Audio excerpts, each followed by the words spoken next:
அதனால்தான் எப்படியாவது நம்முடைய கூட்டணி உடையாதா, ஏதாவது விரிசல் விழுந்துறதா என்று காத்து கிடக்கிறார்.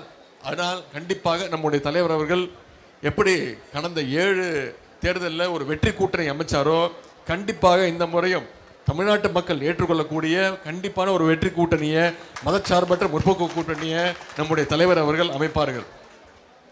நம்ம வெற்றி கூட்டணியை தொடர்ந்து கொண்டு போயிட்டு இருக்கிறோம். ஆனால் எதிர்கட்சி நிலைமை யோசிச்சு பாருங்க.